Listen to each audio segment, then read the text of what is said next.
On December 20th, 1989, President George H.W. Bush sent military forces to Panama to overthrow the dictator Manuel Antonio Noriega from power. The military action ended with an American victory and the capturing of General Noriega, preventing Panama from suffering under his reign of dictatorship, which could have lasted until 2017. I took this action only after reaching the conclusion that every other avenue was closed and the lives of American citizens were in grave danger. From the deadly lies and secrets of a dictator who would rule Panama for 6 years, to the millions of dollars he held from drug trafficking, and to the violence the Panamanian people would experience in the U.S. invasion of Panama, the war to just cause all wars. But to know how it all started, you need to go back to the very beginning. On July 31st, 1981, a plane loses its direction and flies into the mountains near Panama, Panama, killing everyone aboard, including Omar Torrijos, the leader of Panama at the time. Torrijos had helped situate the returning of the Panama Canal to Panama and had also helped overthrow President Arnulfo Arias, who had only ruled for 11 days in October of 1968. However, it is important to know that the man in this photo currently walking beside him to his right would be the future ruler of Panama, and his name was Manuel Antonio Noriega. Though who was he? Manuel Antonio Noriega, born on February 11, 1934, was contributing to the CIA with their efforts in Nicaragua, consequently putting him under CIA payroll. He was also the chief of intelligence of Panama at the time of Torrijos' death. Which is why in 1983, Manuel Noriega took over as the leader of Panama and would rule it for 6 years. This is where all the troubles begin. During his 6-year reign in Panama, he did a lot of actions that were not the best, such as drug trafficking, using drug money to pay fighters, bribe officials, and purchase firearms, suppressing democracy in Panama to replace it with a dictatorship, and lastly, threatening U.S. personnel at the Panama Canal and launching a wave of repression. From Torrijos' death serving as Manuel's reason to take power, it took the U.S. some time to address the situation with General Noriega. However, this didn't mean that the U.S. was discussing about it and thinking of ways to solve the conflict, which would later fail. After the time span of 6 years, the U.S. finally took action. Fellow citizens, last night I ordered U.S. military forces to Panama. No president takes such action lightly. This morning, I want to tell you what I did and why I did it. For nearly 2 On December 21st, 1989, President George H.W. Bush addresses why he planned to invade Panama. To defend democracy in Panama, to combat drug trafficking, and to protect the integrity of the Panama Canal Treaty. In his speech, he also mentions why the situation could have been ended diplomatically. All were rejected by the dictator of Panama, General Manuel Noriega. The very next day, forces under his command shot and killed an unarmed American serviceman, wounded another, arrested and brutally beat a third American serviceman, and then brutally interrogated his wife, threatening her with sexual abuse. That was enough.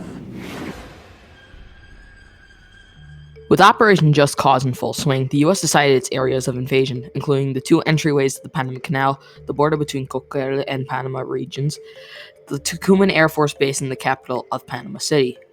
Within a few hours, U.S. troops would have these spots secured, and also cause one of the most controversial events of the invasion.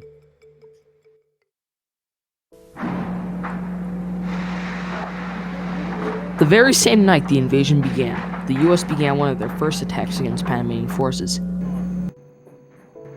In the middle of the night, the neighborhood of El Chorrillo was bombarded heavily by SR-71 Blackbirds, AC-130Hs, and Apache helicopters in a bombing run.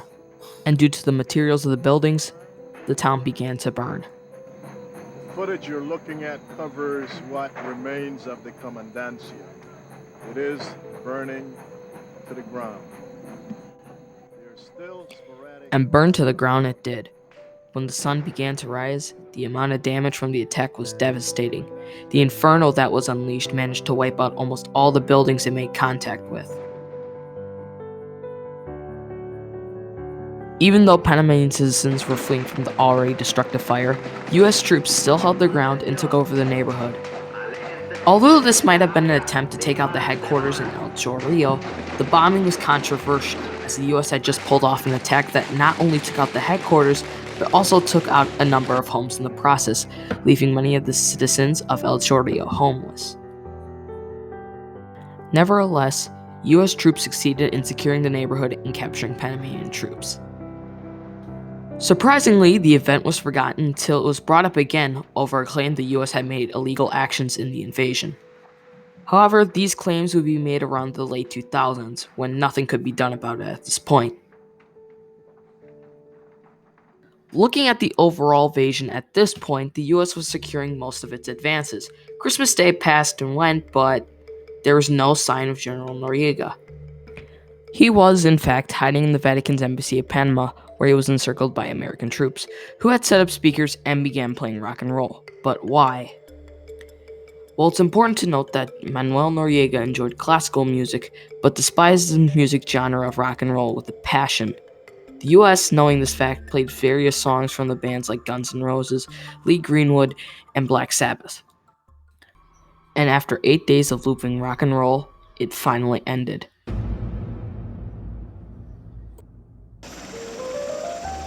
On January 3rd, 1990, General Manuel Noriega surrendered to US troops.